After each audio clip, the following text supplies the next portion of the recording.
Kim Chiu, booking na booking at huli sa sariling bibig. Nag-travel nga ba with Paolo Avellino?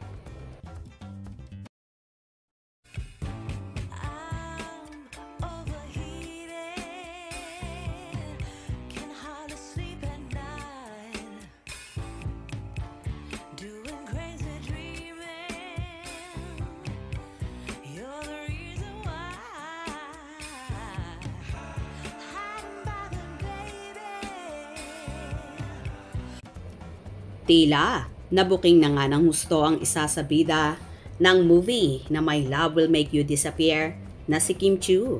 Nitong Biyernes ay present na nga ang dalaga sa noontime show na It's Showtime na matagal-tagal din siyang nawala dahil naging busy sa kanilang mga promotion with Paolo Avellino. Inikot nga ng Kim Pao ang buong Pilipinas at lumabas din sila sa iba't ibang bansa para sa naturang movie. Naging successful naman ang unang movie ng Kim Pao kaya umaasa ang kanilang supporters na masusundan pa ito sa mga susunod na panahon.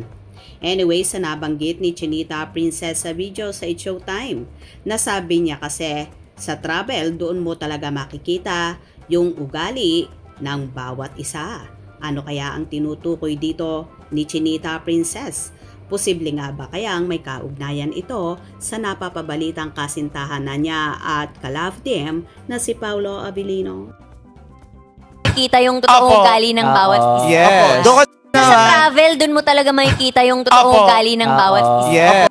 So ayun na nga guys, tila na booking na si Kimi na talagang nag-travel siya. Sino kaya nga ba ang kasama niya? Posible nga bang ang kanyang ka-love team at napapabalitang jowa na niya na si Paolo Avellino?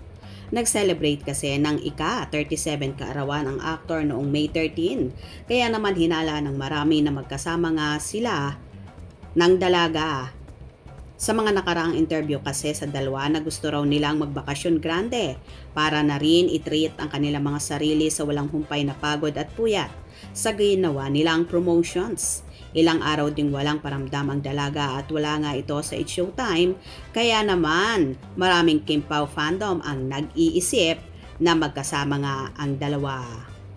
Ayon pa nga sa ilang fan ay okay lang daw kahit walang paramdam or paayuda. Basta daw happy silang dalawa, happy na rin sila. Saan man daw naroroon ang magsing-irog. Tila naging mailap nga ang Kim Pao sa panahon yon at tila nagtago na sila na sila lang ang nakakaalam.